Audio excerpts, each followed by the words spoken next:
vamos supor que em algum momento você mude seu ambiente. Entra num relacionamento tóxico, perde seu emprego, começa a ficar doente, triste, comer mal, engorda 20 quilos. O que vai acontecer com o gene? Liga. Ele vai ativar. Então, olha a responsabilidade que os pais têm no futuro dos filhos.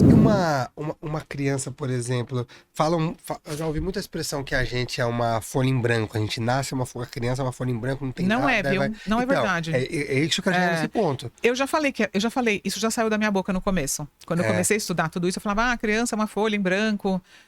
Em partes, vamos olhar para isso com mais atenção, né? Porque senão fica uma coisa muito assim. Não é verdade, porque a gente já nasce com uma bagagem, primeiramente genética, né?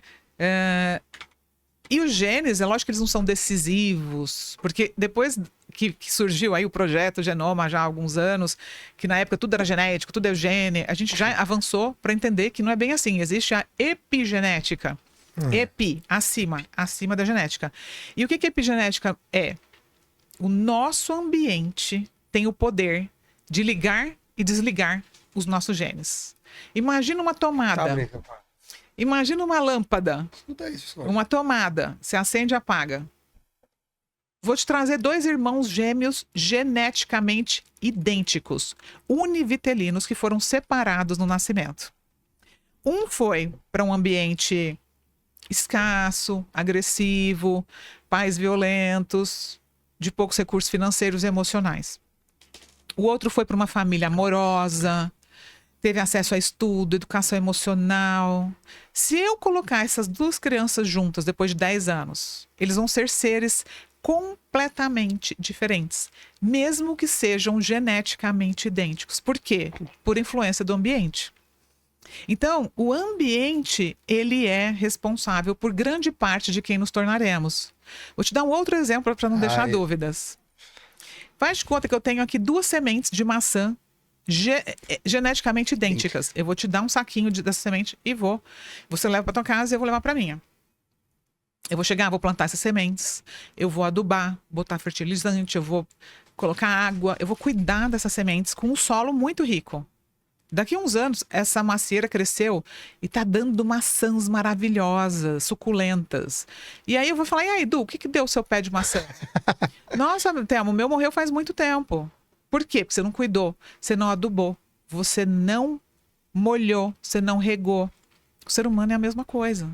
Então, por exemplo, você pode até ter um genes, por exemplo, da depressão, da diabetes, uma probabilidade, porque todo mundo na sua família tinha...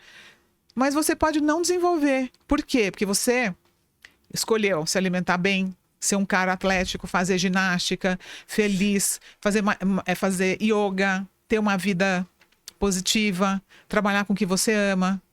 Mas, aí o que acontece? Esse gene fica desligado. Entendi, você não acende. Aí vamos supor que em algum momento você mude seu ambiente. Entra num relacionamento tóxico, perde seu emprego, começa a ficar doente, triste, comer mal, engorda 20 quilos. O que vai acontecer com o gene? Liga. Ele vai ativar. Então, olha a responsabilidade que os pais têm no futuro dos filhos. Eu tava vendo que até as doenças que a gente tem como adulto é explicado pela infância, é isso? Muito! Agora eu vou te falar, que você está perguntando. A gente nasce uma página em branco? Olha só. Teve um estudo feito com sobreviventes do Holocausto.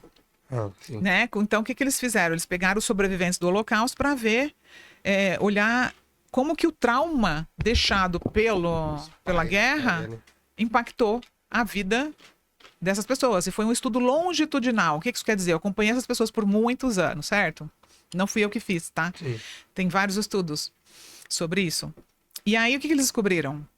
Filhos de sobreviventes do Holocausto tinham mais dificuldade de autorregulação emocional. Eram pessoas com maior probabilidade de ficarem ansiosos, depressivos e mais dificuldade de lidar com as próprias emoções. Por quê? O ambiente em que essa pessoa viveu passa para a próxima geração, de forma epigenética. Entende? Então, olha como é importante, como pais, a gente buscar conhecimento, sair desse lugar, geração mimimi, porque é o que mais tem, né? Gente, não é. As pessoas acham que, não, agora eu vou deixar meu filho fazer tudo que ele quer. Não tem nada a ver com isso. A impressão que eu tenho, não sei se eu estiver enganado, pode falar, é assim, que hoje a gente tem mais acesso a conhecimento. É isso. Aí por isso que as pessoas querem testar coisas, elas não fazer diferente. Aí o povo fica, não, porque eu nasci, minha mãe me criou 10 filhos assim, tudo. É, porque eu sobrevivi, então Aí você tudo também... tá todo mundo fudido, cara. Não consegue sair sem remédio, não consegue não sei o quê. Pois é. Tudo lascado, né? Exato.